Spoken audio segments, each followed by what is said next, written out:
Morning class. अच्छा, आप लोगों को इन्वायरमेंट के हम लोग जो आगे जितने पीछे पढ़ चुके हैं, जैसे आप लोग आद्र भूमि पढ़े थे, आद्र भूमि पढ़ाया गया था। तो अभी बजट में आद्र भूमि के लिए बजट में एक योजना लॉन्च की गई है, उसका नाम आप लोग पता है? कौन सा? मिस्ट्री तो मैंग्रोव वनस्पतियों के लिए है। आद्र भूमि के लिए एक योजना लॉन्च की गई बजट में, अमृत धरोहर। वेरी गुड, अमृत धरोहर। तो ठीक, आपसे पूछ सकता है मिस्ट्री क्या है? इन्वायरमेंट का मुद्दा है, इसलिए हम बता दे रहे हैं। मिस्ट्री जो है, जो मैंग्रोव वनस्पतियां होती हैं उनसे संबंधित मुद्दा है, उनसे संबंधित उनके विकास के लिए। क्योंकि मैंग्रोव वनस्पतियों को देखा जाए तो वो दो काम करती हैं। एक तो तटों की रक्षा करती है, जो हमारे तट हैं उन पे उनका जो वहाँ पे अपरदन को कम करती है, साथ ही साथ ये कार्बन सिंक की तरह काम करती है। क्योंकि वनस्पति होगी, मैंग्रोव क्या वनस्पतियां हैं, और वनस्पतियां क्या करेंगी? कार्बन डाइऑक्साइड को अवशोषित करेंगी। तो इसलिए आपको मिस्ट्री, इसके अलावा जो है दूसरा जो है, अगर कहीं कोई जो योजना बताई जाए उसमें अमृत धरोहर, वो किसके लिए लाई गई है? किसको बढ़ावा देने के लिए? आद्र भूमि को। हाँ, वेटलैंड या आद्र भूमि। अभी तक सबसे ज्यादा आद्र भूमि किस स्टेट में है? तमिलनाडु में। इस आधार पे है रामसर साइट में 14 आद्र भूमि। ठीक, और टोटल आद्र भूमियों की संख्या कितनी है जो रामसर साइट में? 75। ठीक, अब जो हम आज जो टॉपिक शुरू करने जा रहे हैं, ये मेंस की पर्पज से भी बहुत इंपॉर्टेंट है, और प्री के भी बहुत ज्यादा इस समय इसका डिमांड ही चल रहा है। सतत विकास, सस्टेनेबल डेवलपमेंट, इसे बोलते हैं धारणीय विकास। इसका दूसरा नाम क्या है? धारणीय विकास। इधर दिखाई पड़ रहा होगा नहीं? धारणीय विकास। इसी सतत विकास को ही कभी कभी सतत विकास को धारणीय विकास भी बोलते हैं। इंग्लिश दोनों का होता है सस्टेनेबल डेवलपमेंट। ये इसका मेंस का बहुत क्वेश्चन बन चुका है, बीपीएससी में कई बार क्वेश्चन बना चुकी है बीपीएससी, और इसके साथ ही साथ प्री में भी कई बार क्वेश्चन बन चुके हैं। पहले हम आपको पढ़ाएंगे, फिर इस पे क्वेश्चन आए हुए आयोग के जो क्वेश्चन है कराया जाएगा, ताकि आपको पता चले कि क्वेश्चन कैसे सॉल्व करने हैं। क्योंकि इस समय जो अगर देखा जाए यूपीएससी की जो अप्रोच है, वो ऐसा हो गया कि अगर आपके पास कंसेप्ट नहीं है, चाहे पीसीएस है चाहे पीएससी है, आप क्लियर कर ही नहीं पाएंगे एग्जाम। यहाँ तक कि आप देख लीजिए अभी जो चल रहे हैं यहाँ पे लोग केंद्रीय विद्यालय के जो पेपर दे रहे हैं बच्चे, उनसे भी बात करेंगे तो अब वन लाइन क्वेश्चन नहीं है उसमें वन लाइन एक कंसेप्ट अगर आपके पास पता नहीं रहेगा तो आप क्वेश्चन सॉल्व नहीं कर पाएंगे। तो सतत विकास के बारे में समझिए, सतत विकास की जरूरत क्यों पड़ी? सतत विकास समझ रहे हैं, सतत विकास, धारणीय विकास आपको क्यों पढ़ाया जा रहा है? किसी चीज को पढ़ाने का उद्देश्य कुछ होता है, क्योंकि जब जान रहे थे अगर विकास की बातें होती हैं, जब हम विकास करते तो हमें ऐसा विकास करना होगा जिससे कि भविष्य में लोग जो हमारे जाने के बाद जो भावी पीढ़ी आए उसके लिए भी संसाधन बचे। ऐसा ना हो कि हम लोग अपने विकास के लिए इतना संसाधनों का दोहन कर दें, भविष्य में जो लोग आने वाले हैं उनके पास कुछ बचे ही ना। उसमें हो सकता है कि आप परंपरागत जो स्रोत हैं ईंधन के, उसकी भी बात हो सकती है, उसका भी खपत आप ज्यादा कर दिए हों, या कहा जाए पर्यावरण का आप क्या किए, क्षरण कर दिए हों। पर्यावरण में इतना ज्यादा विकास के चक्कर में इतना ज्यादा विकास करते हैं कि पर्यावरण क्या हो गया, पर्यावरण पर प्रतिकूल प्रभाव पड़ गया है। ऐसे कई मुद्दे हैं, इसलिए इन सबसे निपटने के लिए एक अवधारणा विकसित हुई पूरे विश्व में, सतत विकास। कि हमें विकास ही नहीं करना। जैसे आदमी जब शुरुआती अपने अर्थव्यवस्था के क्षेत्र में रहता है, जैसे आप लोग हैं अभी, जब स्टार्टिंग में सोचेंगे इनकम हो, बाद में क्या होगा, आप सोचेंगे ऐसी इनकम हो जिससे हमें हमारे स्वास्थ्य पे प्रतिकूल प्रभाव ना पड़े उस इनकम के चक्कर में, ठीक, और हमारी जो आने वाली पीढ़ी है उसका भी प्रतिष्ठा बनी रहे, उसके अच्छा आप पैसे कमाने के चक्कर में कोई ऐसा कार्य ना करें जिससे क्या हो जाए आने वाली पीढ़ी के ऊपर नकारात्मक प्रभाव पड़े। गलत होगा ना आपका विकास, कि आपने ऐसा पैसा कमाया जो करप्शन के तहत लिए थे, आपके बच्चे को लोग चिढ़ाएंगे, परेशान करेंगे, नकारात्मक हो गया विकास। ये विकास तो होगा आपका, लेकिन ये विकास कैसा? नकारात्मक विकास है। ऐसे पूरे विश्व में विकास चल रहा था, लेकिन बात जब होने लगी कि अब सतत विकास की क्या मामला आ गया। सतत विकास इसलिए लाया गया क्योंकि हम देख रहे हैं कि पर्यावरण में जब मानव प्रथम औद्योगिक क्रांति हुई तो अंधाधुंध विकास की तरफ भागा, सिर्फ विकास उसे दिखाई पड़ रहा था, सिर्फ वो विकास की तरफ भाग रहा था कि और विकास में भी कहा जाए आर्थिक समृद्धि की तरफ भाग रहा था। विकास में भी आर्थिक समृद्धि आप लोग समझते हैं आर्थिक समृद्धि क्या होता है, कोई बताएगा?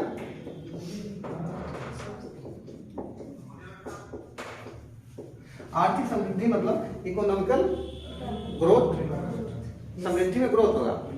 ठीक, आर्थिक समृद्धि एक शब्द होता है, एक आर्थिक विकास होता है, दोनों अलग अलग है। आर्थिक विकास इसमें इकोनॉमिक डेवलपमेंट की बात की जाती है। दोनों में अंतर क्या है? दोनों अगर देखा जाए इकोनॉमिक से भी संबंधित है, यहाँ पे भी इसका यूज है। जैसे कहना है कि पूरा विश्व ना आर्थिक समृद्धि की तरफ भाग रहा था। आर्थिक समृद्धि में सिर्फ मात्रात्मक पहलू पे ध्यान दिया जाता है अर्थव्यवस्था के। मात्रात्मक पहलू का मतलब होता है ऐसे जैसे राष्ट्रीय आय, जीडीपी की जीडीपी बढ़नी चाहिए, प्रति व्यक्ति आय बढ़नी चाहिए, ये सब बढ़ना चाहिए। और इसमें नहीं, इससे मतलब नहीं होता कि समाज में कितनी खुशहाली है, शिक्षा का स्तर क्या है, इन सब पहलुओं पे जो अगर कहा जाए गुणात्मक पहलू है उन पे ध्यान नहीं दिया जाता है। आर्थिक समृद्धि में जैसे आप लोग हैं, आप पढ़ रहे हैं, मतलब पढ़ के जॉब करने शुरू कर दिए। एक व्यक्ति है, एक परिवार, ऐसे समझिए एक परिवार है, वो सिर्फ क्या कर रहा है, अपने बच्चों को लगा दे रहा है काम के लिए, थोड़ा जब यंग हो जा रहा है उसे काम के लिए लगा दे रहा है, और उससे इनकम तो उसके यहाँ आएगी, उसके यहाँ आर्थिक समृद्धि होगा उसके परिवार में, लेकिन आर्थिक विकास नहीं होगा।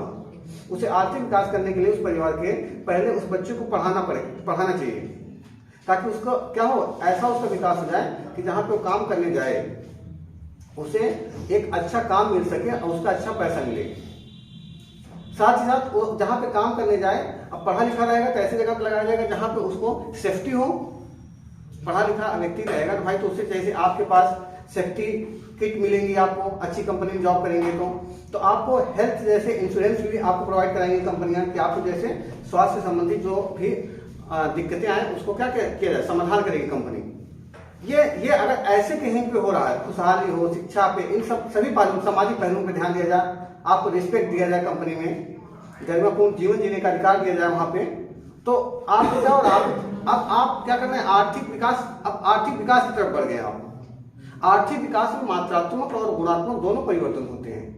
मात्रात्मक का सेंस होता है कि जैसे मात्रा बढ़ना, किसका मात्रा बढ़ना, पैसे की मात्रा बढ़ना, प्रति व्यक्ति आय बढ़ रही, किसी देश की जीडीपी बढ़ रही। तो ये क्या थी, जब शुरुआत में पूरा विश्व विकास कर रहा था तो देखा जाए तो आर्थिक समृद्धि की तरफ फोकस था, लेकिन 1950-1960 के बाद सबको लगा कि हम आर्थिक समृद्धि के चक्कर में पर्यावरण पर बहुत ज्यादा प्रतिकूल प्रभाव डाल रहे हैं, मानव हेल्थ डाउन हो जा रहा है। जैसे देखते हैं कुछ लोग होते हैं पैसा कमाने के लिए बहुत सारे कैपिटल प्लांट में काम करते हैं और उन्हें अच्छा सैलरी मिलती है, स्टार्टिंग में आर्थिक समृद्धि होती है, लेकिन उनको वहां पे सेफ्टी ना होने के कारण उनको टीबी जैसी समस्या, दमा, स्किन कैंसर समस्याएं, अब जितना वो काम किए थे उनका तो आर्थिक कहा जाए समृद्धि या वृद्धि हुई, लेकिन आर्थिक विकास नहीं कहा जाए, क्योंकि कुछ समय बाद वो क्या हो गए, पीड़ित हो गए बीमारियों से।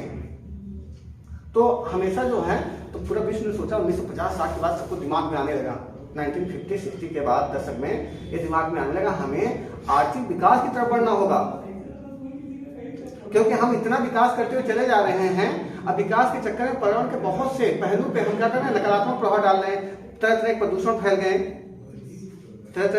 फैल गए, इन सब पहलुओं से हमें प्लस हम क्या कर रहे हैं, अंधाधुंध प्रयोग कर रहे हैं, किसका, परंपरागत ऊर्जा के स्रोत को। परंपरागत ऊर्जा के स्रोत समझ रहे हैं आप लोग।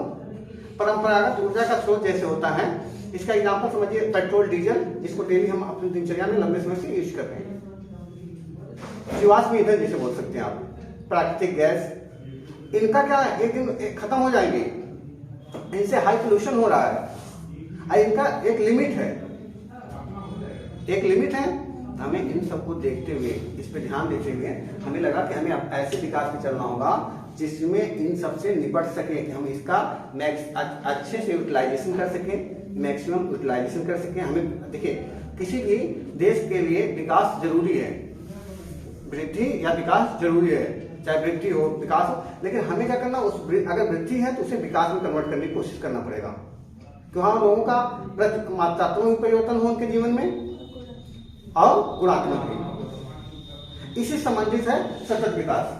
सतत विकास या इसे धारणीय विकास इसलिए बोलते हैं। धारणीय विकास देखिए, आपका यूपीएससी में आईएएस में क्वेश्चन पूछा हुआ 2010 में पूछा हुआ था। इस धारणीय विकास इसका नाम ही दिया गया है। आप जानते हैं पृथ्वी है, इसकी धारण करने की क्षमता कुछ है। पृथ्वी की हर चीज की क्षमता ही नहीं पृथ्वी की। आप जैसे पृथ्वी पे जीवाश्म ईंधन एक लिमिट तक है, ठीक। यहाँ पे आप देखा जाए स्थलखंड एक लिमिट तक है, ऐसा नहीं कि स्थलखंड बढ़ते हुए चले जाएंगे आपके। तो हमें कैसे उसका यूज किया जाए, कि उसकी क्षमता का कैसे यूटिलाइजेशन कैसे यूज किया जाए, जिससे हम लोग मैक्सिमम उसका फायदा उठा सके, प्रॉफिट ले सके और उसका नकारात्मक प्रभाव ना पड़े। समझ में आ रहा ना आप लोगों को? तो धारणीय क्षमता में, वहां पे धारणीय विकास में यही देखा जाता है कि धारण करने की क्षमता कितनी है, धारण करने की क्षमता कितनी। उस क्षमता को हम ऐसा ना कर लें जैसे हमारे पास यहाँ धारणीय विकास को बता रहा हूँ, क्योंकि यहाँ क्वेश्चन बन चुका है। लोग सस्टेनेबल डेवलपमेंट है, सतत विकास के बारे में जानते रहते, कभी बच्चे सतत विकास और धारणीय विकास को अलग समझ लेते, एक ही है। तो वहाँ क्वेश्चन यूपीएससी में धारणीय विकास के स्टेटमेंट से दिया था। धारणीय विकास में क्या होता है? धारणीय विकास में जो मुख्य कारक है, सभी पहलुओं की बात होती है। इसमें सामाजिक पहलू पर भी बात होगी, आर्थिक पहलू पर भी बात होगी, वैश्वीकरण पर भी बात होगा, लेकिन जो मुख्य जो हमारा टारगेट होता है धारणीय विकास में, वो किस पे होगा? आपका पृथ्वी की जो धारण करने की क्षमता कितना है, इसको सबको समझना पड़ेगा। हमें यही मेन पहलू समझ में आ रहा है। उसमें आप क्वेश्चन जब कराएंगे अभी समझ में आ जाएगा कैसे क्वेश्चन बुक बनाती है यूपीएससी या बीसीएस इस क्वेश्चन पे। यहाँ पे इस सतत विकास जब बात कर रहे हैं, सतत विकास इसके पहले भी चला आ रहा था। सतत विकास क्या होता है? मतलब सिंपल से जैसे अगर कहा जाए इसका विकास, तो अभी मैं बता रहा हूँ कहाँ शुरू हो रहा है, लेकिन सतत विकास शब्द ऐसा नहीं, जहाँ से मैं बता रहा हूँ वही बात हुई थी। सतत विकास उससे पहले भी चला आ रहा था कि सतत विकास होना चाहिए, सतत विकास होना चाहिए। लेकिन पहली बार इस पे विस्तार को या कहा जाए इस पे सही तरीके से बात शुरू हुई, आप कहेंगे 1983 में आप जानते हैं यूनाइटेड नेशन, संयुक्त राष्ट्र, आप नाम लोग सुने होंगे आप लोग। संयुक्त राष्ट्र की स्थापना कब हुई थी? 24 अक्टूबर 1947 को, ठीक। तो यूनाइटेड नेशन ने कहा कि हम लोग पूरा विश्व अगर विकास कर रहा है, हमें विकास की एक ऐसी अवधारणा विकसित करनी होगी जिसके माध्यम से विकास भी हो हम लोगों का, और विकास में जो नकारात्मक पहलू उसे हम कम कर सकें। नकारात्मक पहलू, विकास के माध्यम से जो नकारात्मक पहलू हो रहे हैं उसे क्या किया जाए? कम किया जाए। जैसे आप घर बनवा रहे हैं, आप घर बना रहे हैं, आपका विकास होगा, लेकिन आप घर बनाते समय किसी के जो रोड है, गवर्नमेंट रोड है, उस पर आप कब्जा मार रहे हैं, क्या कर रहे हैं? आप नुकसान पहुंचा रहे हैं, ठीक। हमें आपको घर भी बनाइए, लेकिन आप गवर्नमेंट के जो भूमि है, लैंड है, उस पर क्या करें? संसाधनों पे आप नकारात्मक प्रभाव मत डालिए। या घर बनाने पेड़ काट रहे हैं, पेड़ों को मत काटिए। समझ में आना? तो आप समझिए ऐसी कंडीशन में अगर बात की जाए, सतत विकास शब्द कहाँ से आ रहा है? सतत विकास की बात करने के लिए यूनाइटेड नेशन ने एक आयोग बनाया पहली बार। उसने कहा कि आपको काम है, आपको एक ही जगह सोचना है। जो आयोग बनाया गया यूनाइटेड नेशन ने बनाया, संयुक्त राष्ट्र ने एक आयोग बनाया, और उस आयोग से कहा कि आपको दो पहलू दे रहे हैं, इसी दो पहलू पे सोचना होगा।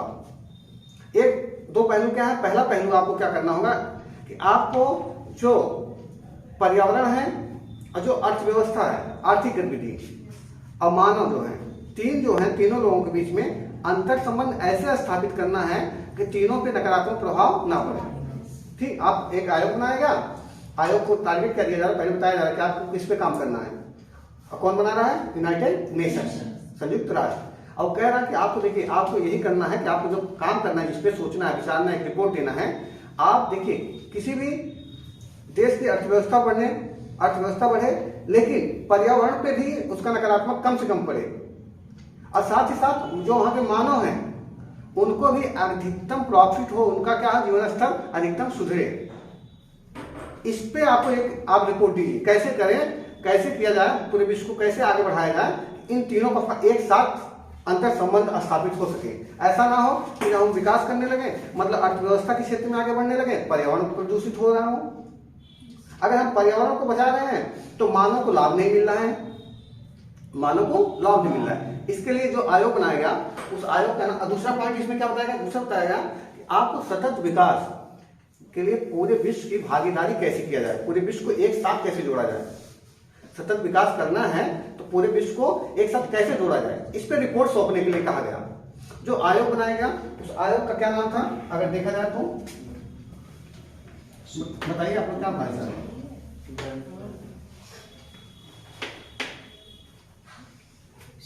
सर प्रॉब्लम ना तो आप चेक कर सकते हैं, आपका वीडियो चल है ना? अच्छा चलिए देखिए, द ब्रंटलैंड आयोग, ये यूनाइटेड नेशन ने जो आयोग बनाया उसका नाम था द ब्रंटलैंड आयोग। हाँ, द ब्रंटलैंड आयोग 1983 में 1983 में, ठीक है। इसमें जो आयोग बना था इसमें 21 सदस्य थे, 21 सदस्यीय आयोग था। इसका नाम द ब्रंटलैंड इसलिए पड़ा ना कि नॉर्वे की उस समय जो नॉर्वे की प्रधानमंत्री जो थी, नॉर्वे की प्रधानमंत्री थी, उनको इसका अध्यक्ष बनाया गया था। ग्रो हरलम उनका नाम था, नॉर्वे की जो प्रधानमंत्री थी ग्रो हरलेम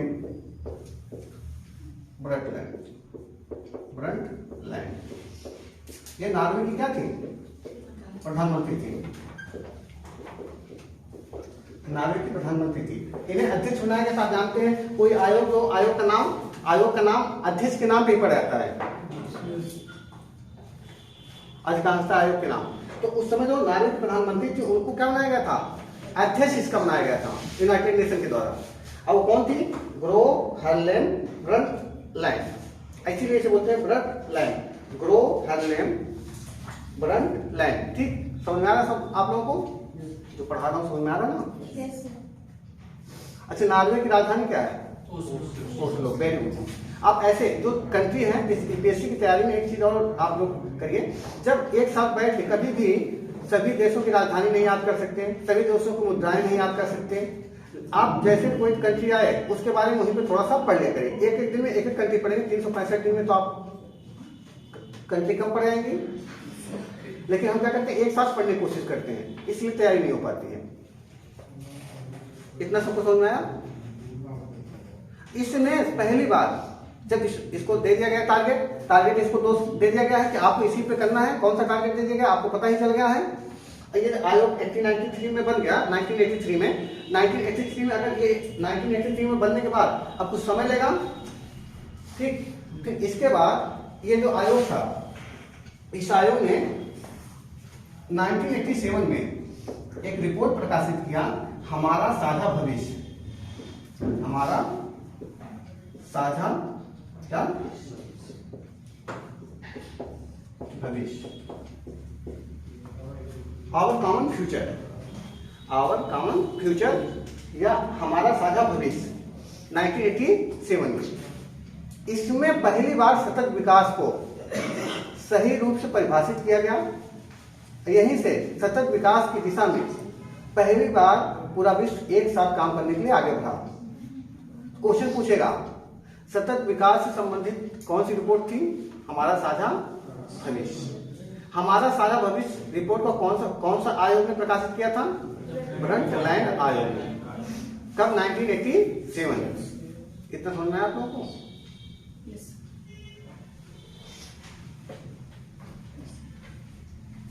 इतना अगर आप लोग समझ में आ गया है, इसके आगे देखिए।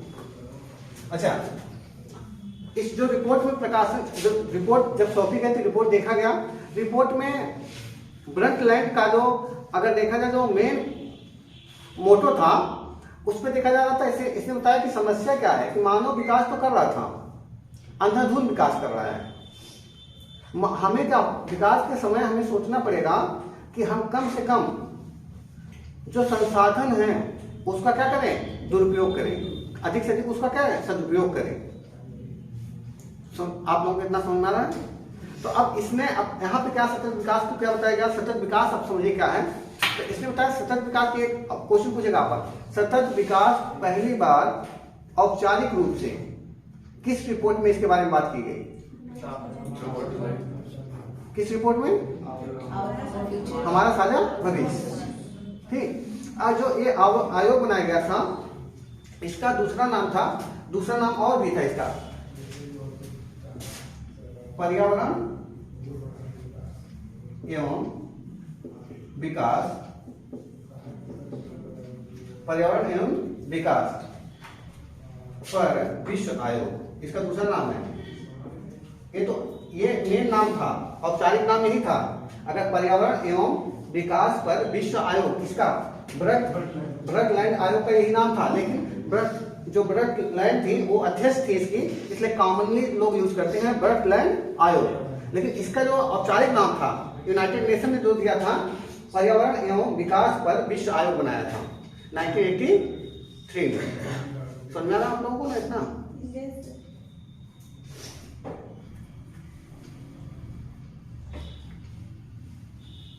सतत, अब चलिए आते हैं, अब सतत विकास होता है क्या होता है, हमें ये भी समझना पड़ेगा कि सतत विकास क्या है, कि सतत विकास इसका मेन मोटो क्या है। तो आप लोग जानते हैं कि ऐसा विकास होना चाहिए। सतत विकास क्या है? कोई पूछे सतत विकास क्या है, तो आप बताइए। सतत विकास ऐसा विकास है जो भावी मतलब भविष्य में आने वाली पीढ़ियां, जो भावी पीढ़ियां होंगी, भावी पीढ़ियों की आवश्यकताओं को ध्यान में रखते हुए वर्तमान पीढ़ी क्या करे, वर्तमान जो पीढ़ी है, वर्तमान जो जनरेशन है, ठीक, वो मैक्सिमम अपना भी विकास अवरुद्ध नहीं करना है, अपना जीवन निर्वाहन करे। यही सतत विकास मतलब कि आपको अपना, ऐसा नहीं कि सतत विकास करना है तो आप अपना विकास नहीं करें, अपनी आवश्यकताओं को बिना कटौती किए हुए, जो वर्तमान जनरेशन है अपनी आवश्यकताओं को बिना कम किए, आप भविष्य की आवश्यकताओं को, भविष्य में जो आने वाली पीढ़ी है उनकी भी आवश्यकताओं को आप ध्यान में रखिए।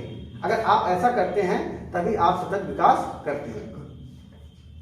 समझ में आ रहा? या धारणीय विकास इसे बोला जाएगा। आप लोगों सबको समझ में आएगा होगा। धारणीय विकास में अगर जो बात होती है, देखिए आयोग जो क्वेश्चन बनाता है कंसेप्चुअल बनाता है, ऐसा नहीं कि आप परिभाषा रख लिए तो आप क्वेश्चन कर पाए। अब इसमें अगर सतत विकास में किस संसाधनों की बात, सभी संसाधनों की बात होगी, लेकिन कोई एक संसाधन जो मेन होगा, इसलिए पूछता कौन प्रमुख एलपीजी का मुख्य घटक है, कौन मुख्य घटक है एलपीजी का, उसमें ब्यूटेन प्रोपेन रहता है, आंसर क्या हो जाता है? ब्यूटेन। मुख्य घटक पूछ लिया तो ठीक। वैसे सेम कंडीशन, ऐसे ही अगर यहाँ पे क्वेश्चन बनाएगा तो ये पूछ लेगा सतत विकास में आप तो क्या करते हैं, भावी पीढ़ियों का विकास करने की कोशिश करते हैं। सतत विकास में क्या करते हैं, आप जो भावी पीढ़ी है उनकी आवश्यकताओं को ध्यान में रख के विकास करने की कोशिश करते हैं। लेकिन किन संसाधनों के लिए, कौन से संसाधन हैं जो उनके लिए रखना चाहते हैं? प्राकृतिक संसाधन। अगर कोई 4 ऑप्शन थे उसमें से एक ऑप्शन पूछे कि जो सतत विकास में जो बात किया जाता है संरक्षण की, किसकी बात किया जाता है, तो मुख्यतः देखिए इसमें कई डायमेंशन पे बात किया जाता है। इसमें हम सोचते हैं सतत विकास करते समय सामाजिक पहलू पे भी ध्यान देते हैं, ठीक, कि शिक्षा का स्तर भी बढ़िया होना चाहिए, लोगों का जीवन भी अच्छा होना चाहिए।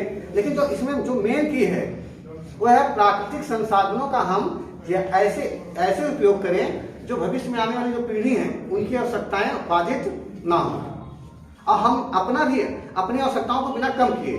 ऐसा भी नहीं हो जाए कि हम अपनी आवश्यकताओं को क्या कर दें, कम कर दें। समझ में आ रहा है आप लोगों को? तो एक चीज पकड़ लीजिएगा, इससे इस पे बहुत कंसेप्चुअल क्वेश्चन बनते हैं। अभी हम क्वेश्चन कराते हैं, एक बार आप लोग लिखिए सतत विकास। ये सब तो आप लोग लिख लिए होंगे रिपोर्ट के बारे में, नहीं लिखे? अब ये लिखवाना पड़ेगा, लिखिए।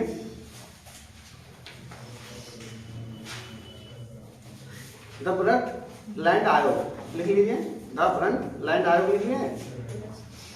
1983 21 सदस्य था, 21 सदस्य एक आयोग था जिसकी स्थापना हुई थी 1983 में, ठीक, जिसका पूरा नाम था पर्यावरण एवं विकास पर विश्व आयोग। Very good.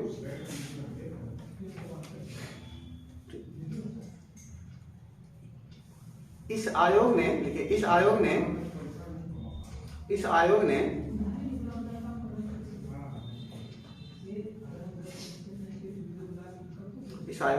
हमारा साझा भविष्य, आवर कॉमन फ्यूचर नामक रिपोर्ट प्रकाशित किया।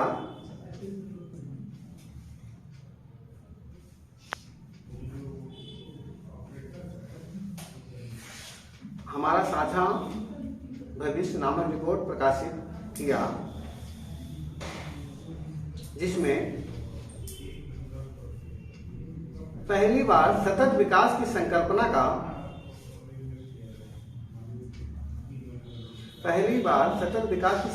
पर वास्तविक रूप से बात की गई। वास्तविक रूप से 1987 में बात की गई। लिख लो, 1987 में बात की गई।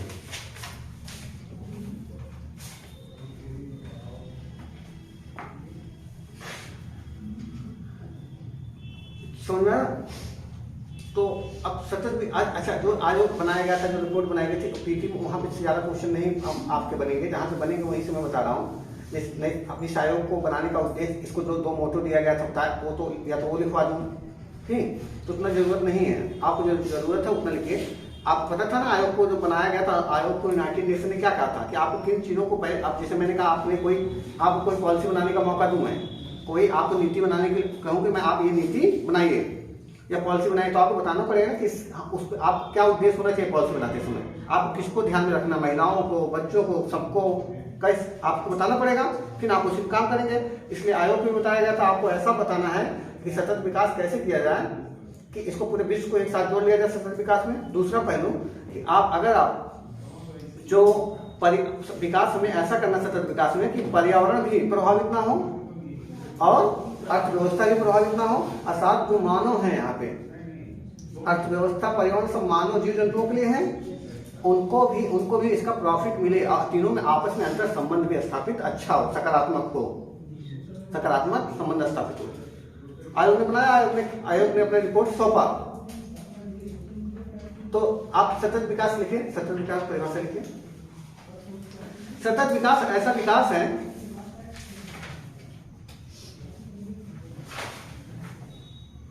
सतत विकास ऐसा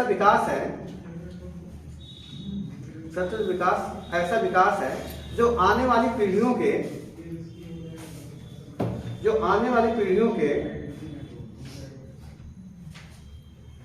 हितों से समझौता किए बिना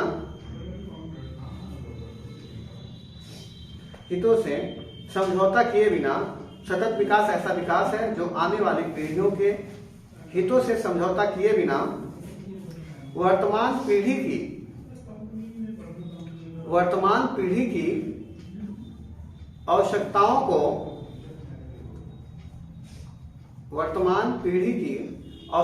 को पूरा करता है।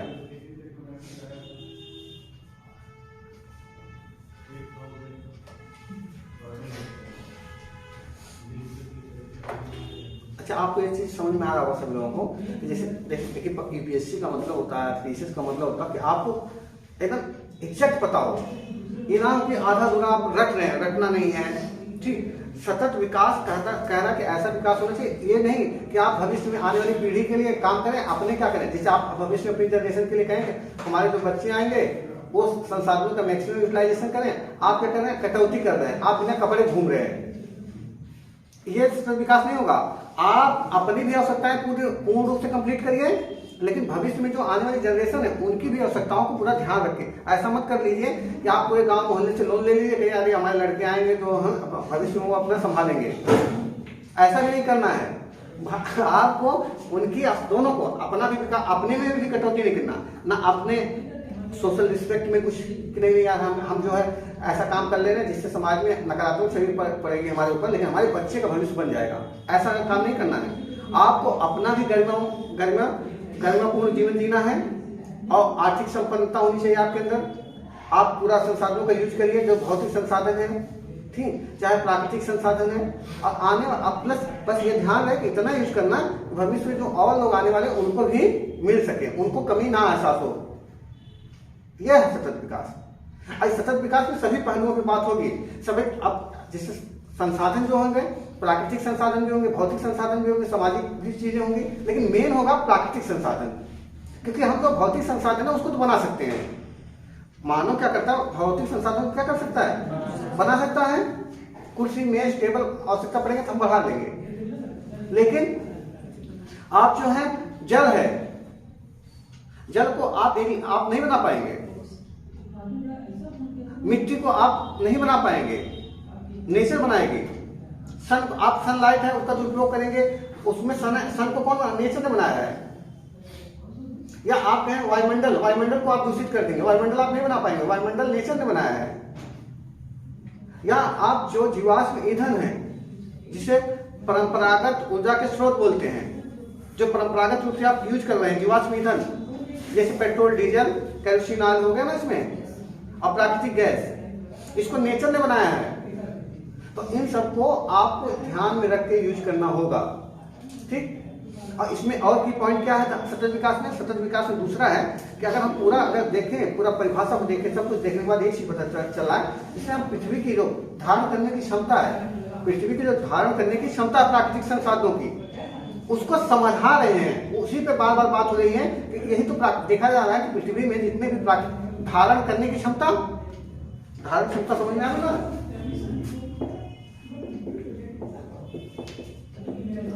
पृथ्वी पे जो प्राकृतिक संसाधन है उसके पास जो धारण करने की क्षमता, उसको वही सोचने के लिए आपको विवश किया जा रहा है कि आप ऐसा मत कि आप सोचे नहीं, जैसे आप घर पे हैं, आपके घर पे एक अमाउंट होगा आप लोगों के परिवार में, आप बिना सोचे खर्च करेंगे तो एक समय क्या हो जाएगा, संकट आ जाएगा आपके परिवार में। ऐसे पृथ्वी के पास प्राकृतिक संसाधन की एक सीमा है प्राकृतिक संसाधनों का, उसकी धारण क्षमता के बारे में ही पढ़ रहे हैं सतत विकास में। मेन की पॉइंट है, मेन की पॉइंट ये है। दूसरा मेन की पॉइंट है जो धारण क्षमता किसकी है, प्राकृतिक संसाधनों की। इसके अलावा बस ये मत समझ लेना कि इन्हीं दोनों पहलू पे बात करना, कभी सतत विकास लिखना पड़े खाली आप प्राकृतिक संसाधनों के बारे में ही लिखें। आप भौतिक संसाधन भी है, अगर भौतिक संसाधन आपके पास है, एक कार है, आप व्यवस्थित तरीके से चलाएंगे, सही से उसका इस्तेमाल करेंगे तो लंबे समय तक चलेगी, तो उसमें मेंटेनेंस लंबे समय बाद आएगा। तो उसमें अगर मान लीजिए उसका पेंट हो गया, आप गाड़ी लेके आए, बाहर खड़ा कर दी, धूप लग रहा है, उसका पेंट उड़ रहा है, बाद में पेंट अगर पेंटिंग कराने के लिए ले जाएंगे तो इन्वायरमेंट पर प्रभाव पड़ेगा, नहीं पड़ेगा? क्यों, कैसे पड़ेगा? उसका फिर से पेंटिंग करते समय एरोसोल पार्टिकल्स के रूप में पेंट उड़ते हैं, नहीं उड़ते हैं, उड़ेंगे तो मान लो हेल्थ किसी के आस कोई वहां से गुजरेगा या वायुमंडल में जाएगा, किसी के दमा जैसी समस्याएं देखने को मिलेगी, दमा जैसी समस्याएं देखने को मिलेगी, नहीं मिलेगी? लिखिए आगे इसके।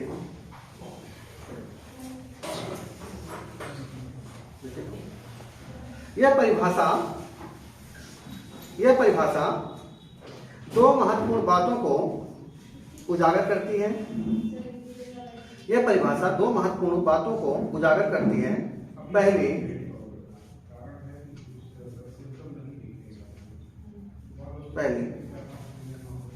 प्राकृतिक संसाधन न केवल हमारे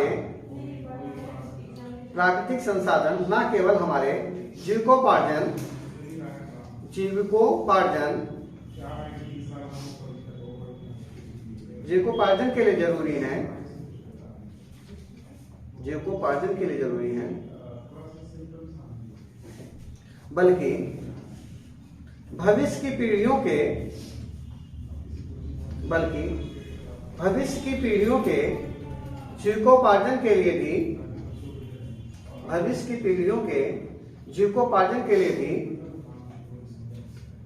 उतने ही आवश्यक हैं।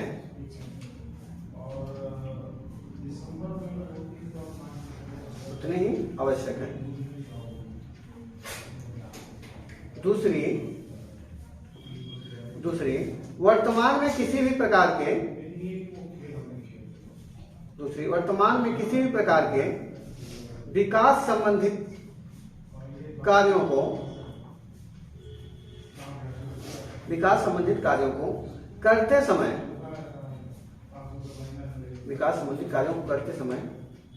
उसके भविष्य में आने वाले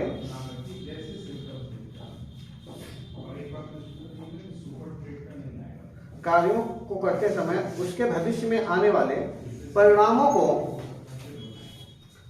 को ध्यान में रखना आवश्यक है। परिणामों को ध्यान में रखना क्या है, आवश्यक है। संक्षेप में इस परिभाषा में आवश्यकता और भावी मतलब भविष्य में, भावी पीढ़ियों जनरेशन,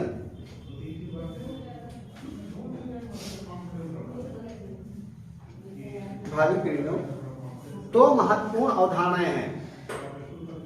भावी पीढ़ियों दो महत्वपूर्ण अवधारणाएं हैं।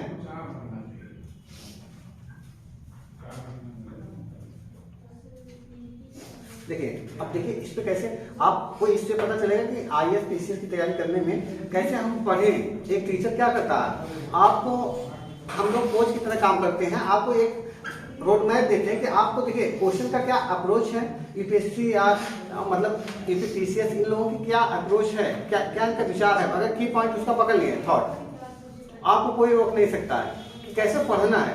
इसको कैसे पता चलेगा, कोई क्या सोचता है। अगर आप ये मुझे सोचना चाहें कि अगर आप मेरे विचारों को पकड़ना चाहें तो मैं जो क्वेश्चन पूछूंगा उसे पकड़ लेंगे। क्योंकि क्या क्वेश्चन क्या करता है, जो आदमी क्वेश्चन पूछता है उसका विचार पता चलता है कहाँ ऐसा क्वेश्चन पूछ रहा है।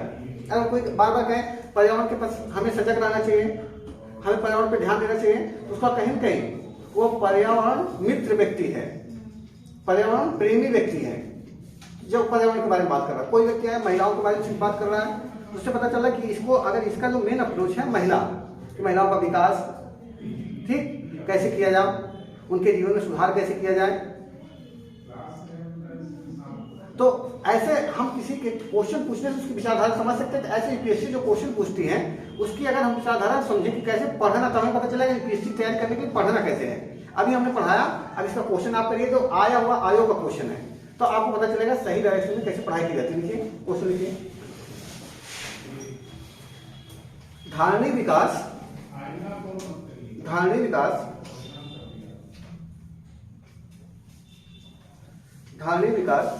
भावी पीढ़ियों की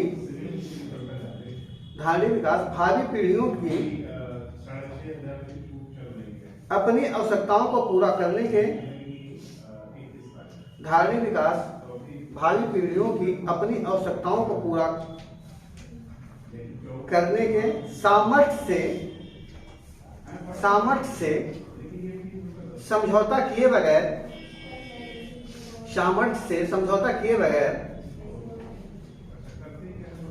वर्तमान की आवश्यकताओं को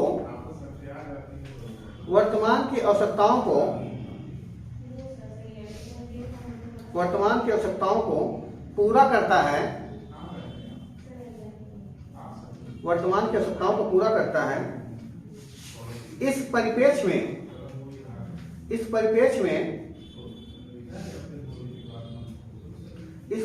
में धारणीय विकास का सिद्धांत, देखिए क्वेश्चन है आईएएस का इतना बड़ा। इस परिप्रेक्ष्य में धारणीय विकास का सिद्धांत, धारणीय विकास मतलब सतत विकासी, सस्टेनेबल डेवलपमेंट। इस परिप्रेक्ष्य में धारणीय विकास का सिद्धांत निम्नलिखित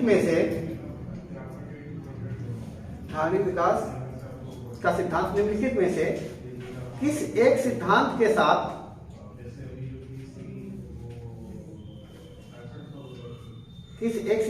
साथ स्वाभाविक रूप से जुड़ा हुआ है। किस एक सिद्धांत के साथ स्वाभाविक रूप से जुड़ा हुआ है। क्वेश्चन मार्क लगा के क्वेश्चन बंद करिए। अब उसके सामने लिख लीजिए आईएएस 2010 का क्वेश्चन है, ठीक, 2010 में आया हुआ आईएएस का पेपर में। ऑप्शन ए, ऑप्शन दे रहा है, ऑप्शन ए लिखिए सामाजिक न्याय एवं सशक्तिकरण। ऑप्शन बी समावेशी विकास।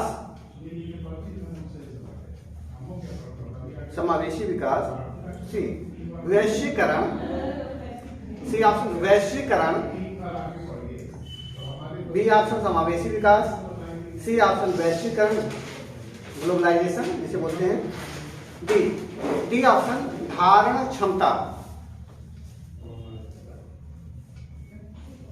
अभी बताइए, अगर आप खाली अगर परिभाषाओं को पढ़े होंगे, अगर सही नहीं समझ पाएंगे तो इस क्वेश्चन में लग रहा है चारों ऑप्शन सही लग रहा है।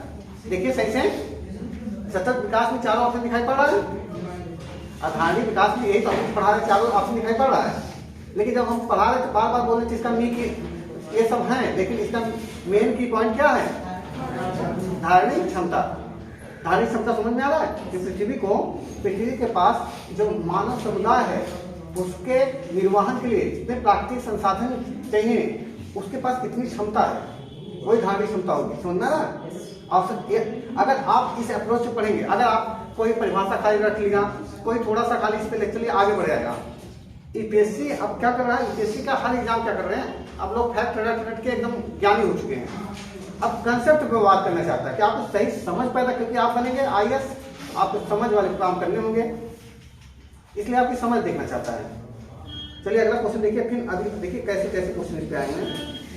एक क्वेश्चन और, तो पीसीएस वाले भी बैठे होंगे इसमें, ये तो आईएएस वाले बन गए। पीसीएस का भी क्वेश्चन आया है। धारणी विकास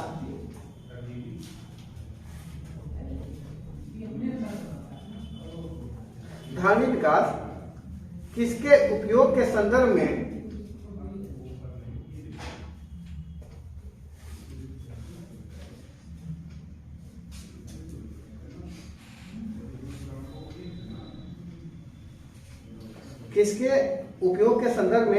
अंतर पीढ़ीगत संवेदनशीलता का विषय है। धारणी विकास किसके उपयोग के संदर्भ में अंतर पीढ़ीगत संवेदनशीलता का विषय है? ऑप्शन ए प्राकृतिक संसाधन, ऑप्शन ए प्राकृतिक संसाधन, ऑप्शन बी भौतिक संसाधन,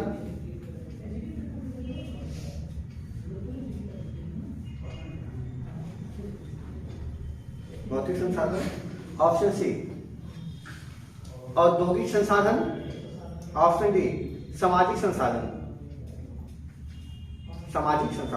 ऑप्शन सी औद्योगिक संसाधन, ऑप्शन डी सामाजिक संसाधन। क्वेश्चन इसलिए करा रहे हैं ताकि आपको पता चले कि कैसे तैयारी करना है। ठीक, अब चारों अगर आप नहीं पढ़े रहेंगे, अगर ऊपर से पढ़े होंगे तो लगेगा कि चारों ऑप्शन अगर रहता, देखो चारों ऑप्शन दिखाई पड़ रहा है, नहीं दिखाई पड़ रहा है। अब इसमें से अगर तो पढ़ा नहीं, खाली ऐसे जाएगा धारणी विकास पढ़ के ऊपर से, उसे समझ नहीं आएगा। उसे लगेगा कि धारणी विकास में इसे भौतिक संसाधन को भी, आप भौतिक संसाधन का भी दुरुपयोग करेंगे किसी न किसी तरह से, पर्यावरण पर प्रतिकूल प्रभाव डालेगा। ठीक, मानव अर्थव्यवस्था का उसका दुरुपयोग होगा, तो कहीं कहीं सतत विकास की अवधारणा के विपरीत है। लेकिन ये सब है, लेकिन इन सबको नहीं करना, लेकिन मेन इन सबको भी नुकसान नहीं पहुंचाना है। लेकिन मेन की पॉइंट क्या, ये सब तो एक बार कन्वर्ट भी कर सकते हैं, लेकिन प्राकृतिक संसाधन इन सब में सबसे मेन है।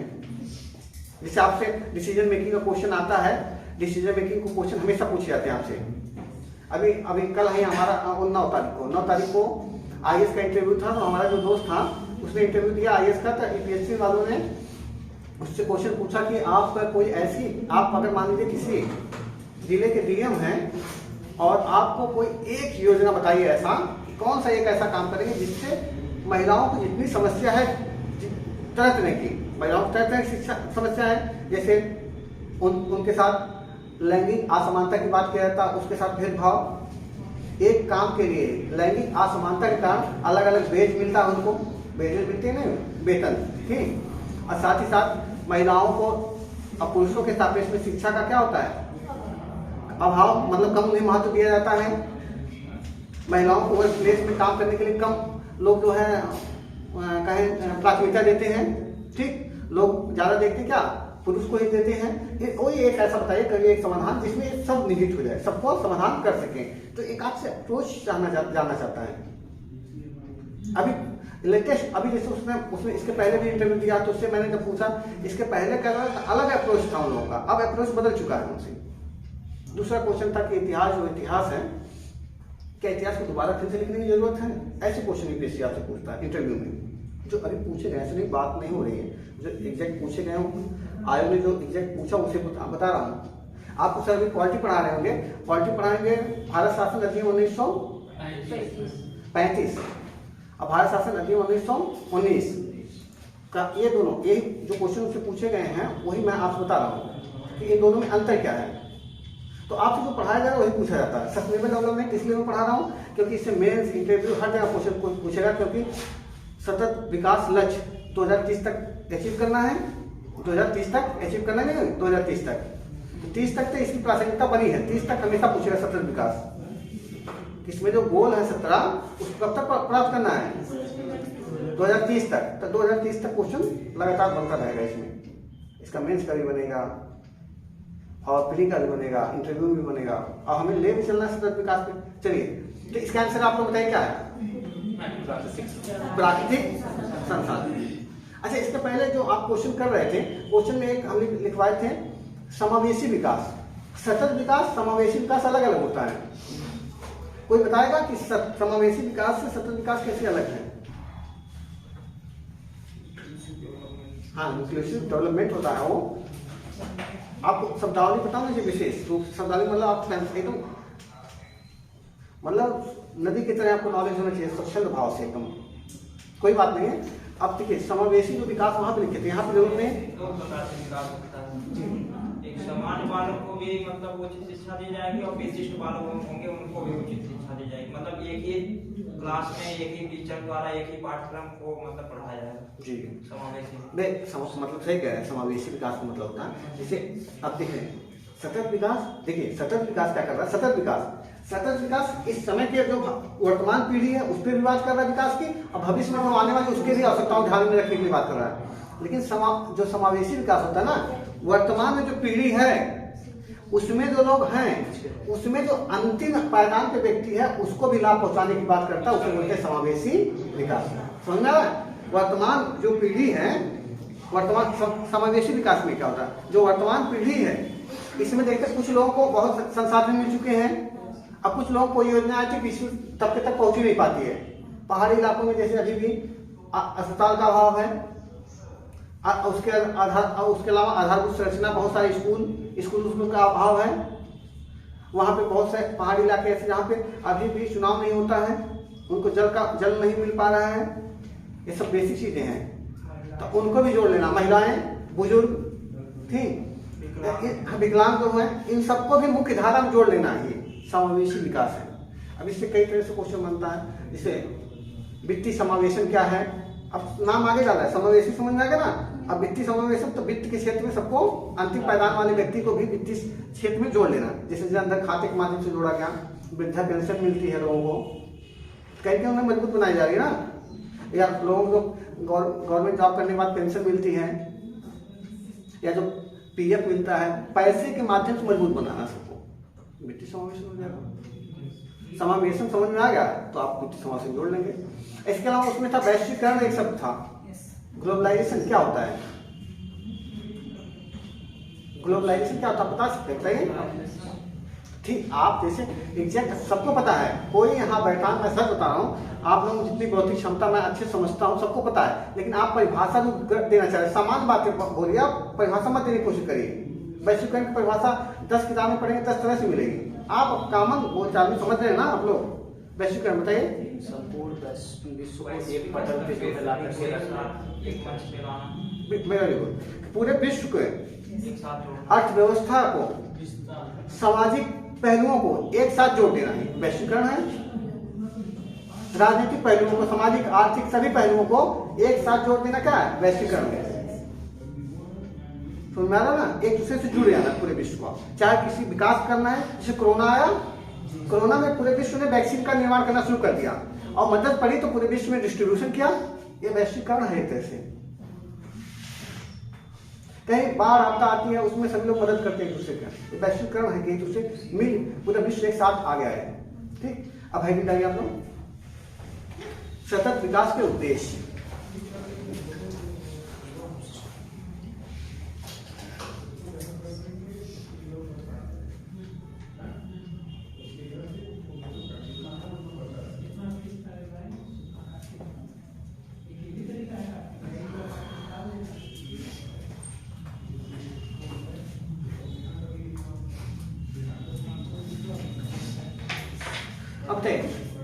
आप एक चीज बताइए, जैसे आपका कोई आपके पढ़ने का आप तैयारी कर रहे हैं इस समय, आपको कुछ उद्देश्य होगा नहीं होगा? जैसे कुछ आपका उद्देश्य है पढ़ाई करने का, तैयारी करने का। ऐसे सतत विकास हम चिल्लाए जा रहे हैं कि हमें समझना होगा सतत विकास का उद्देश्य क्या है, किस लिए सतत विकास चाहिए। सतत विकास किस लिए चाहिए, इसमें सोचना पड़ेगा, नहीं सोचना पड़ेगा? हाँ बोले, क्या बोला? भविष्य के लिए प्राकृतिक संसाधन को बचाया जाए। वेरी गुड, भविष्य के लिए प्राकृतिक संसाधन, पहला आंसर आ गया। ऐसे ही आप खुद क्वेश्चन का आंसर बनाएंगे कि आप लोग पहले बता रहे हैं कि हमें सतत विकास का उद्देश्य है, हम इसीलिए उसका उद्देश्य है, उसका ऑब्जेक्टिव है कि हमें क्या करना चाहिए, प्राकृतिक संसाधनों का वर्तमान पीढ़ी और भविष्य की पीढ़ी उसका ऐसा उपयोग करें किसी को भी कमी ना हो। और बोलिए सोचिए, आप लोग बताइए उद्देश्य क्या है, बताइए। सतत विकास करके क्या खत्म करना चाहते हैं समाज से? गरीबी नहीं खत्म करना चाहते हैं? सबको समाज में क्या करना, गरीबी खत्म करना चाहते हैं, भूखमरी खत्म करना चाहते हैं, सबको आजीविका, सतत आजीविका देना चाहते हैं। सतत आजीविका का मतलब होता है जीविकापार्जन के लिए एक कोई अच्छा काम, ठीक, और जो निरंतर चलता रहे, ऐसा नहीं कि आज मिला कल खत्म हो जाए। ये सब भी उसका उद्देश्य है। जो हमारे पास ऊर्जा दक्षता भी इसके पहलू में आता है कि हमें ऊर्जा जो है, ऊर्जा का कैसे मैक्सिमम यूटिलाइजेशन किया जाए। हम ऐसे इंजनों का विकास करें, ऐसे तकनीक का विकास करें जिसके माध्यम से कम फ्यूल में अधिक जो है उसका क्या कर सकें, यूज कर सकें, या अधिक उससे क्या कर सकें, प्रोडक्शन कर सकें। तो ऊर्जा दक्षता ऐसे ईंधन डेवलप करें। जैसे इस समय जान रहे हैं कि आप लोग देख रहे हैं पर्यावरण प्रदूषण कम हो, वेरी गुड, पर्यावरण प्रदूषण कम हो, जो उत्पादन के नए नए साधन क्रिएट कर सके। ये सब सतत विकास का ये सब उद्देश्य है ना।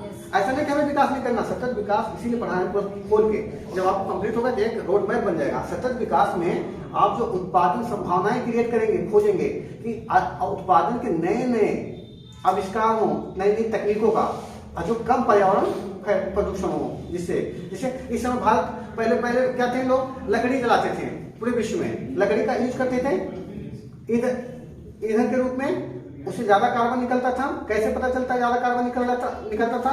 क्योंकि उससे ज्यादा कार्बन इसलिए निकलता था, अगर जिसका पूर्ण दहन नहीं होगा उतना उसमें से कार्बन निकलेगा। आज जितना कार्बन निकले उतना खराब ईंधन है। अगर कोई ईंधन है जिसको जलाएं एकदम ईंधन उसमें से कार्बन निकला नहीं, तो इसका मतलब उसका मैक्सिमम यूटिलाइजेशन हो गया, जल गया। जो कार्बन होता है वो ईंधन का अपूर्ण दहन करने के बाद, जो अपूर्ण दहन होने के बाद बचा हुआ पदार्थ होता है। जितना किसी चीज को जलाने के बाद जितना कम कालिक निकलेगी, कालिक मतलब कार्बन, उतना अच्छा ईंधन है। तो पहले मानव देखे लकड़ी का यूज कर रहा था, फिर धीमे धीमे पेट्रोलियम उत्पादों का यूज करने लगा, पेट्रोलियम उत्पाद का यूज करने लगा। उसके सापेक्ष में कम देख रहे होंगे, कम आप पोल्यूशन निकल रहे थे, कार्बन निकल रहे थे। जैसे इसका आप सोच सकते हैं, पहले गांव में रहे होंगे आप लोग, खाना बन रहा होगा आप लोगों का लकड़ी वाले चूल्हे से, खूब आपका बर्तन कालिक हो जाता था एकदम। अब उसकी जगह हाँ बनता है, लेकिन उसके सापेक्ष में ज्यादातर लोग अब क्या करने लगे हैं, अब फिर एक आता था स्टोव। स्टोव पे बनाए तो केरोसिन ऑयल यूज करते थे, वो उसके सापेक्ष में कम कालिक देता था, स्टोव पे बनाते थे। अब स्टोव की जगह आ गया गैस। गैस वाले बर्तन स्टोव पे रखिए, गैस पे रखिए। अब गैस पे रखेंगे तो और कम कालिक, और कम कालिक निकल रहा है, इसका मतलब उससे स्वच्छ ईंधन हो गया नहीं हो गया?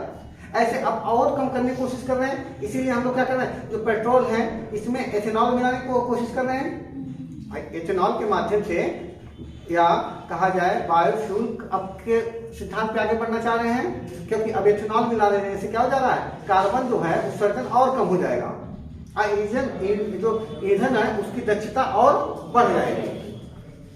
ठीक, तो हम ये विकास कर रहे हैं, समावेश, हम क्या है अब सतत विकास की तरफ आगे बढ़ रहे हैं। तो सतत विकास का उद्देश्य है, कभी जैसे अब आप मेंस लिखने जाएं तो अपना विचार इतना विकसित, तो अपने सोच के लिखना पड़ेगा। रटा हुआ क्वेश्चन नहीं आप कर पाएंगे। तो आपका अब कोई आ गया सतत विकास का उद्देश्य क्या है, आप सतत विकास समझ गए तो उद्देश्य वही तो कमियों को कंप्लीट करना। इसलिए चाहते हैं कि गरीबी खत्म हो जाए, सतत विकास करना चाहते हैं। आप विकास कहाँ है अपना करना चाहते हैं कि आप आर्थिक रूप से संपन्न हो जाए, भूखमरी का शिकार ना हो, आपका हेल्थ बढ़िया हो, संसाधनों का समुचित बंटवारा हो सके, ऊर्जा का मैक्सिमम यूटिलाइजेशन हो सके। समझ में आ रहा ना आप लोगों को? जो प्राकृतिक संसाधन है उसका वैज्ञानिक रूप से यूज हो, और जो परंपरागत ईंधन है, परंपरागत ईंधन से या परंपरागत ऊर्जा से हम लोग किसमें गैर परंपरागत ऊर्जा की तरफ ट्रांसफर हो।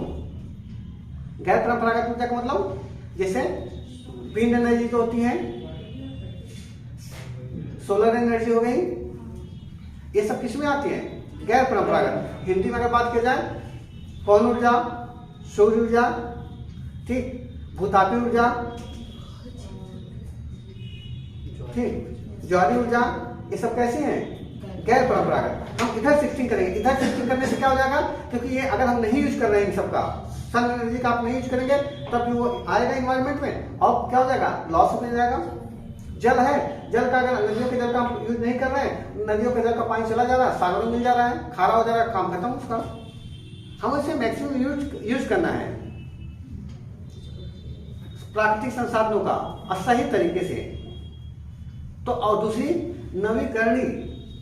नवीकरणीय स्रोत संसाधनों की तरफ बढ़ना है। नवीकरणीय संसाधन, अब तक शब्दावली आती है करके। नवीकरणीय संसाधन आप समझ आ रहा है? नवीकरणीय संसाधन को बताया क्या होता है? नवीकरणीय ऊर्जा नहीं पूछ रहा हूं, नवीकरणीय संसाधन की बात कर रहा हूं। नवीकरणीय संसाधन प्राकृतिक चीजों से ही नए संसाधन बनाना। तो पॉलीथीन बना दिए, नया संसाधन तक क्या नवीकरणीय स्रोत हो जाएगा? नवीकरणीय संसाधन का मतलब होता है, या नवीकरणीय स्रोत का मतलब होता है, समझिए, नवीकरणीय संसाधन समझिए ऐसा संसाधन जिसे कम समय में उसे आसानी से बना लिया जाए। नवीकरणीय संसाधन उन संसाधनों को बोलेंगे जिसको कम समय में क्या कर सके? आसानी से बना ले, उसे बोलते हैं जिसको आसानी से बना सके, और जरूरत पड़े आसानी से उसको क्या कर सके? उसका आवंटन कर सके। ऐसे संसाधन नवीकरणीय संसाधन होते हैं। अगर हमें कोई ऐसे संसाधनों का उपयोग करेंगे, कभी मान ली समस्या आ रही है उस संसाधनों से, तो आसानी से उसका क्या कर देंगे? आवंटन कर देंगे, तोड़ देंगे, उसे ब्रेक डाउन कर देंगे, डिकम्पोज करा देंगे उसको। जैसे इसीलिए पॉलीथीन देखते हैं, पॉलीथीन की जगह हम लोग किसका यूज करने लगे हैं? पॉलीथीन की जगह आप कॉटन के थैलों का यूज करने लगे हैं। कॉटन आसानी से बना भी सकते हैं, कॉटन को आसानी बन भी जाएगा, और उसे अपघटित करना भी आसान है, डिकम्पोज करना भी आसान है। तो नवीकरणीय संसाधन हमें क्या करना? गैर नवीकरणीय संसाधनों से शिफ्ट होकर चलना है नवीकरणीय संसाधनों पे। ये भी सतत विकास का उद्देश्य है। समझ में आ रहा? हमें ऐसे जितने भी संसाधन आपके आसपास हैं, जितने भी संसाधन हैं कि जो आसानी से बन नहीं पाते हैं, तो ये दो कंडीशन हो सकती हैं आपको। दो कंडीशन, एक कंडीशन तो यह है कि आप नवीकरणीय संसाधन जो हैं उनका उपयोग उन जगह पे करो जहां पे गैर नवीकरणीय संसाधनों का अभाव है। भाई बहुत सारे ऐसे संसाधन होंगे जहां पे गैर नवीकरणीय संसाधन कम है, लेकिन उनका जरूरत है कि उनका बिना जीवन चल ही नहीं सकता। गैर नवीकरणीय संसाधन है, वो चाहिए ही चाहिए। अगर उनका विकल्प हम नवीकरणीय संसाधन के रूप में ज्यादा रखेंगे, तो जब कमी उसका होगा तो हम नवीकरणीय संसाधन को तुरंत बना सकते हैं। जैसे घर पे आप एग्जाम्पल, घरेलू एग्जाम्पल, नवीकरणीय के एग्जाम्पल घरेलू सतत विकास से संबंधित नहीं, मान लीजिए साइंटिफिक आइए उसमें मत लिख दीजिएगा, खाली व्यवहारिक रूप से समझाना चाह रहे हैं। नवीकरण घर पे मैगी आप रखे हैं, तुरंत बन जाएगी, तुरंत खा लेंगे, ठीक। अब वहां पे आपको पनीर बनाना है, तो अगर सापेक्षिक रूप से वो गैर नवीकरणीय संसाधन हो जाएगा। पनीर के लिए आप कहीं जाना पड़ेगा, उसका दूध लाना पड़ेगा, कुछ दिन बाद खराब हो जाएगी, ज्यादा लंबे समय से रखेंगे, तो उसका विकल्प क्या है नवीकरणीय संसाधन के रूप में? मैगी। मैं खाने के लिए प्रमोट नहीं कर रहा हूँ वीडियो में, ऐसा कुछ नहीं, खाली समझा रहा हूँ व्यवहारिक एग्जाम्पल। तो आपको क्या करना, सतत विकास में जो और उद्देश्य हमारे सतत विकास का ऑब्जेक्ट जो और उद्देश्य है, उसमें क्या करना है? हमें नवीकरणीय संसाधनों का अधिक से अधिक उपयोग करना, क्योंकि नवीकरणीय संसाधन नेचर में आसानी से जल्दी से बन भी जाते हैं, आसानी से जरूरत पड़ी इसको क्या कर सकते हैं? डिस्ट्रॉय कर सकते हैं।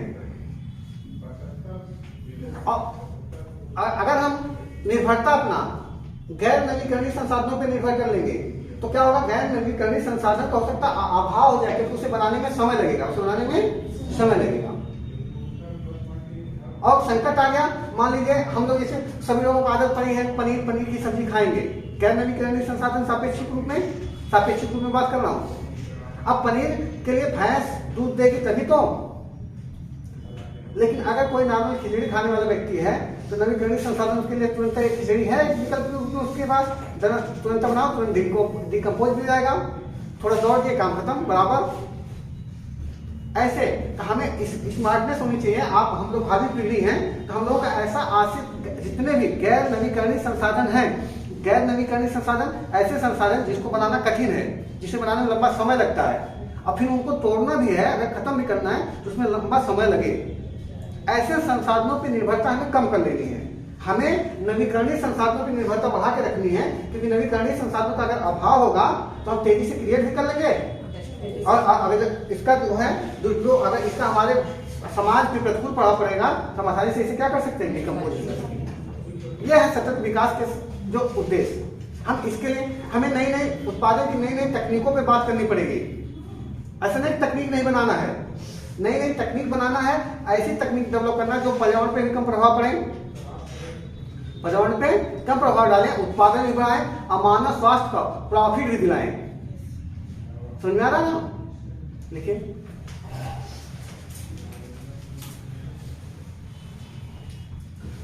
सतत विकास के निम्नलिखित उद्देश्य हैं।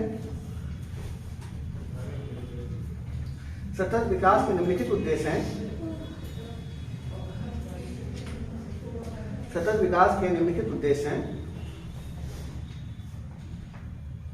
पॉइंट लिखिए। सुनिए, एक चीज और दिमाग लगाया करिए, जब कभी भी आंसर राइटिंग करिएगा आंसर आईएएस में, तब जान लें कि जैसे अगर आपके पास आंसर राइटिंग करते समय आप जैसे उद्देश्य लिखेंगे, पॉइंट लिखेंगे, सबको पता है पैराग्राफ से बढ़िया उद्देश्य को अगर हम लोग पॉइंट लिखें। सतत विकास जैसे आप लोगों को आता है मेंस में कैसे लिखे, सतत विकास की परिभाषा आप पॉइंट में देंगे तो उतना अच्छा नहीं लगेगा, उसे पैराग्राफ में दीजिए, और उसके उद्देश्य को हम किस में लिखते हैं, पॉइंट में, अच्छा लगेगा। इसमें स्मार्टनेस और क्या दिखा दें, एक व्यक्ति है जितना पॉइंट लिख रहा है उस पर नंबरिंग कर रहा है, तो एक एग्जामिनर के सामने खुद रिफ्लेक्ट हो जाएगा कि 10 पॉइंट लिखे हैं, 5 पॉइंट लिखे हैं, ठीक। एक व्यक्ति नंबरिंग ना करके सीधे पॉइंट डाल रहा है, ऐसे कर करके कम नंबर भी लिखा है, तब भी पता उससे नकारात्मक पहलू को कोई पकड़ नहीं पाएगा। समझ में आ रहा है मैं कहना कैसा रहा हूँ कि अगर आपको कोई ऐसे पॉइंट वाले टॉपिक पे लिख रहे हैं जहां पॉइंट है, तो अगर ज्यादा संख्या याद है तो उसको नंबरिंग डाल के लिखना, ताकि उसे दिखा दो भाई 15-16 पॉइंट लिख दिया हूँ, बिना पढ़े 15 उसके दिमाग में बन जाएगा लड़का लिखा है। अगर लग रहा है हमें उस पॉइंट पे कम नॉलेज है, ये स्मार्टनेस है, तो आप उसको कमी दिखने मत दो, पॉइंट डालो मत, नंबर अब काउंट करें या तो बैठ के, मतलब या तो काउंट करिए, और ऐसे नंबर डाल रहे हो तो 5 पॉइंट लिख रहे हो, 5 एक नंबर पर डाल दिए हो, एक व्यक्ति 15 लिख दिया है, तो ऐसे ही आगे निकल गया आपसे, अब मेंस में आगे निकलना है। आप एग्जामिनर आपकी कमी को ढूंढेगा, आपको अपनी कमी को छिपाना है, क्योंकि कोई इंसान परफेक्ट नहीं है। इन सब पहलू समझ लेना। लिखिए पॉइंट लिखिए, डैश लगाना कैसे, गरीबी निवारण एवं सतत आजीविका, गरीबी निवारण एवं सतत आजीविका। आजीविका का मतलब समझ रहे हैं क्या होता है आजीविका का मतलब? जीवन चलाने के लिए जितनी जो है जरूरतें हैं, हाँ, जीवन चलाने के लिए जितने संसाधनों का जरूरत है वो सतत रूप से मिले, जैसे अच्छा रोजगार मिले आपको, इन सब चीजों का समझ में आ रहा ना। दूसरा लिखे, पर्यावरण अनुकूल मानवीय गतिविधियां, पर्यावरण अनुकूल मानवीय गतिविधियां, जो मानव द्वारा गतिविधि किया जाए कैसी हो, पर्यावरण अनुकूल हो, पर्यावरण पर प्रतिकूल प्रभाव ना डाले या कम से कम डाले। पर्यावरण अनुकूल मानवीय गतिविधियां, अच्छा कोई भी ऐसी गतिविधि है जिसे हम करें उसका पर्यावरण पर प्रभाव ना पड़े, कोई भी ऐसी गतिविधि नहीं होगी जिसका हम करने से पर्यावरण पर प्रभाव ना पड़े, पड़ेगा जरूर, लेकिन जितना हम कम पर्यावरण पर प्रभाव डालेंगे वही सबसे बेहतर विधि है। समझ में आ रहा है ना आप लोगों को? अगला डालिए, ऊर्जा दक्षता, तीसरा पॉइंट, ऊर्जा दक्षता।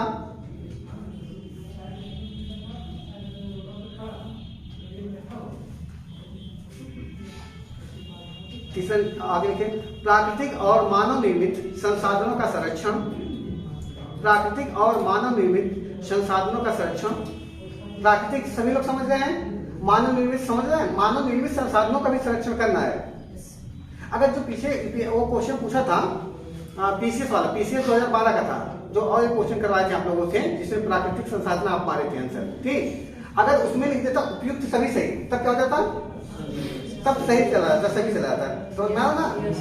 हाँ, तो पीसीएस 2012 का क्वेश्चन था वो। लिखिए अगला, लिखिए उत्पादन अवसरों का विकास। अच्छा, मानव निर्मित संसाधन को कहीं कहीं पे भौतिक संसाधन लिख देता है, तो एक ही समझिएगा। हिंदी मीडियम के बच्चों का रिजल्ट खराब होने का कारण है हिंदी की शब्दावली नहीं समझ पाते हैं। आईएएस आपसे अपेक्षा करती है कि शुद्ध हिंदी के बारे में नॉलेज हो, उसका पेपर देखते हैं ना कभी, तो इतनी क्लिष्ट हिंदी का यूज किया गया रहता है कि सामान्यतः आप उसको समझ ही ना पाए। क्वेश्चन आंसर है लेकिन क्वेश्चन ही नहीं समझ में आ रहा, पूछना क्या चाह रहा है।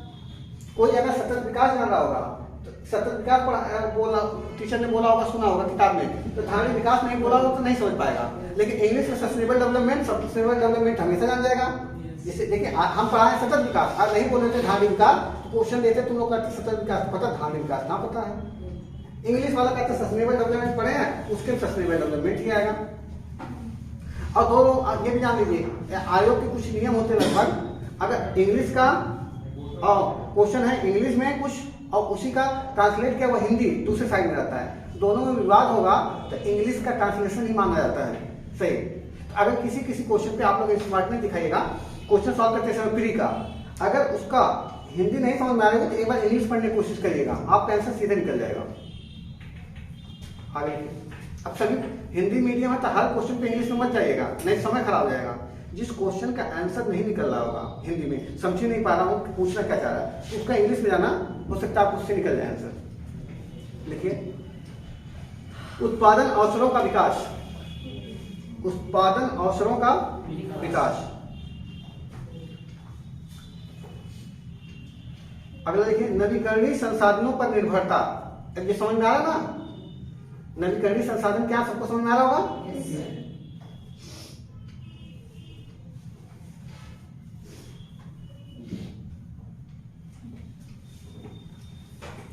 अब है सतत विकास के मूलभूत विचार।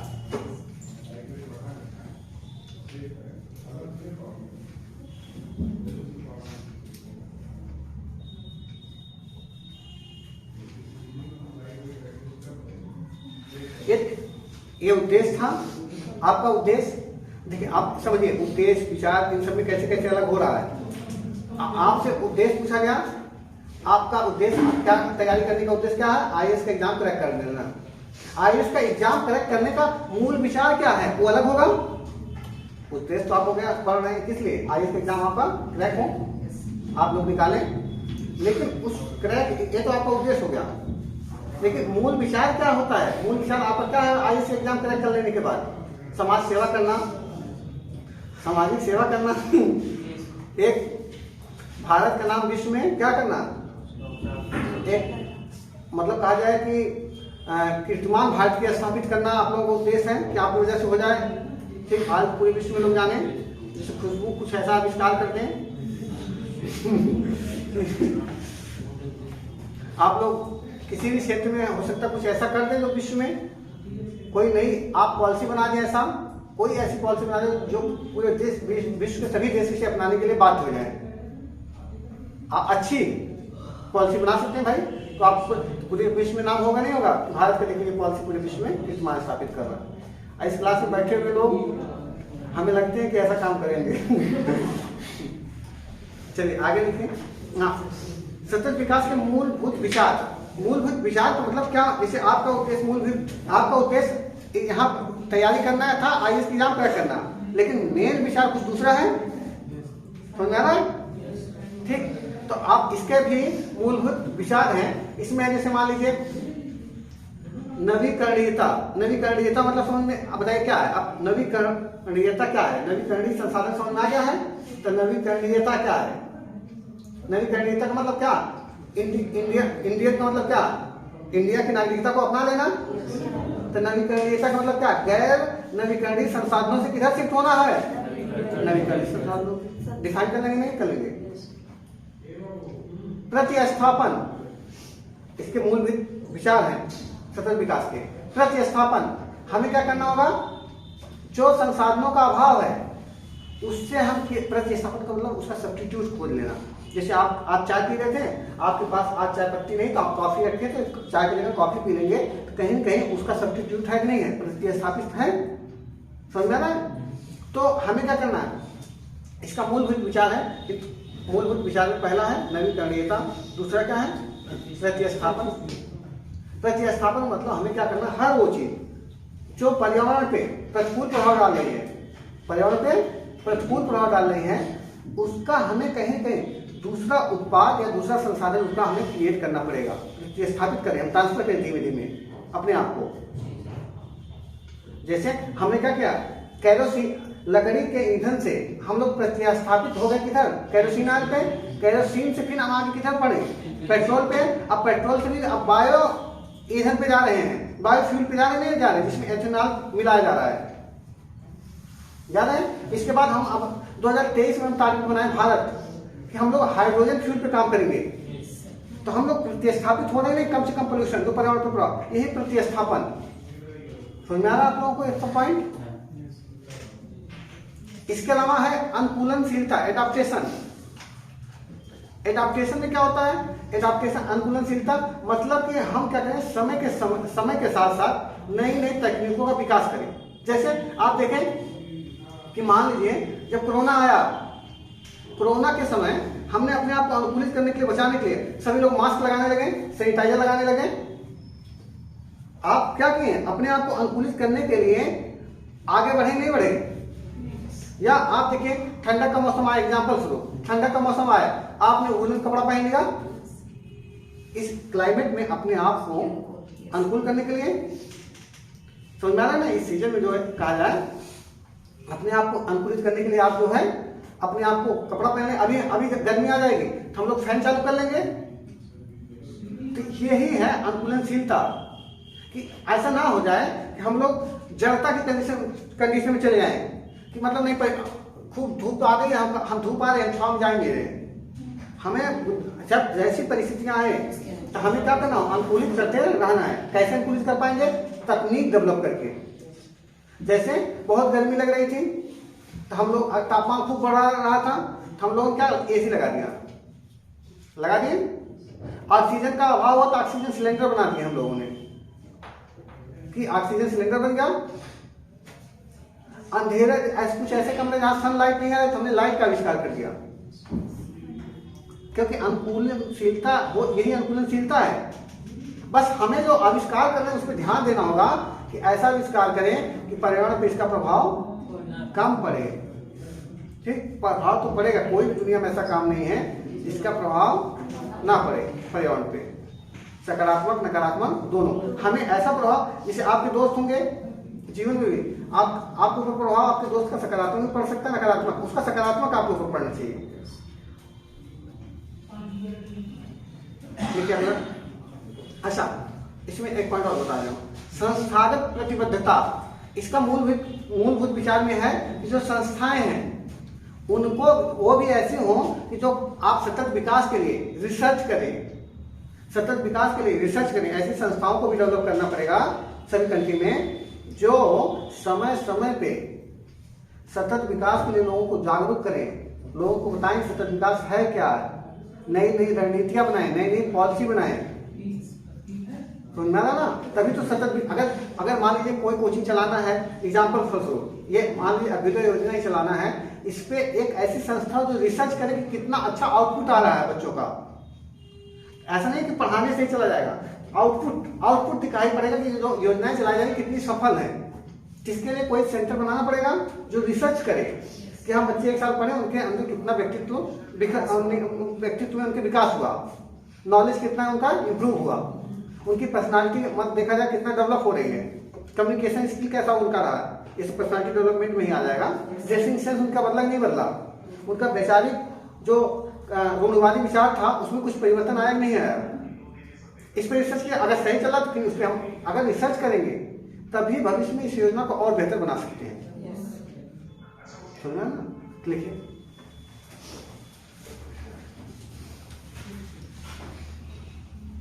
सतत विकास के निम्नलिखित मूलभूत विचार हैं। निम्नलिखित इसलिए लिखवाते हैं क्योंकि जो चीजें, देखिए आंसर राइटिंग नहीं होना चाहिए। आप बच्चे हैं, आप हो सकता है आपको सबको यहाँ पता है। निम्नलिखित इसलिए लिखवाया जाता है, नीचे देखो, उपरोक्त मतलब ऊपर। जब फिगर बनाते हैं, देखते हैं ना, उपरोक्त फिगर के चित्र के अनुसार फिर उसे डिफाइन करते हैं।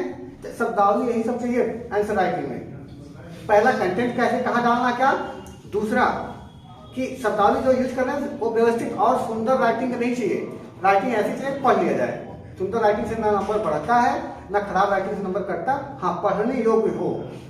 जो आंसर स्किल डेवलपमेंट करने की बात होती है, यही होती है कि शब्दावलियों का प्रयोग कहाँ किसका करना है, किस क्रम में लिखना है। ठीक, अब हम सतत विकास नहीं पढ़ाते हैं, पहले उसका उद्देश्य बताते हैं तो आपको समझ में आता है सतत विकास क्या है। पहले सतत विकास समझना होगा, फिर उद्देश्य समझेंगे, तब उसकी मूलभूत विचारधारा को समझेंगे। ठीक, लेकिन पहला नवीकरणीयता।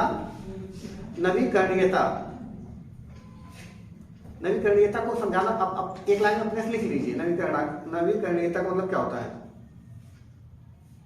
लिख लीजिए। नवीकरणीय संसाधनों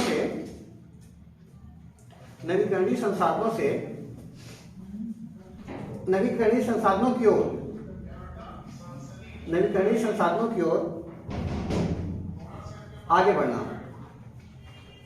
और गैर नवीकरणीय संसाधनों का उपयोग को कम करना, और गैर नवीकरणीय संसाधनों के उपयोग को क्या करना, कम करना।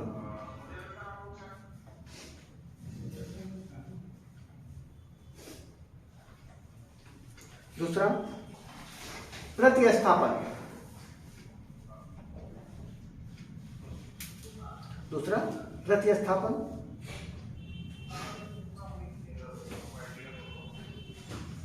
तीसरा अनुकूलनशीलता।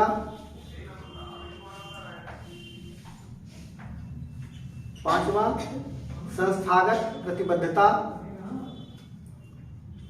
चौथा होगा ना, चौथा संस्थागत प्रतिबद्धता। पांचवा अंतर्निर्भरता।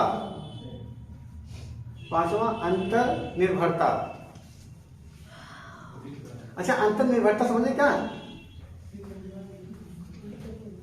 एक दूसरे पे निर्भरता।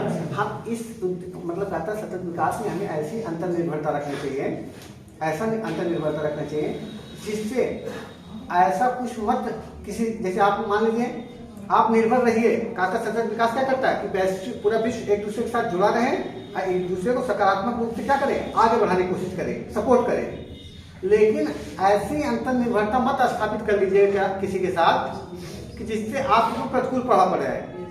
जैसे कोई आपका दोस्त अवैध असलाह लेकर घूम रहा था, अब आप क्या करें, अब उससे आपका ऐसा संबंध अंतर्निर्भरता है कि आपको क्या हुआ, उसने आपको जब पकड़ा दिया, आप घर में रख दिया, अब पुलिस आएगी तो आप पकड़े जाएंगे, नहीं पकड़े जाएंगे।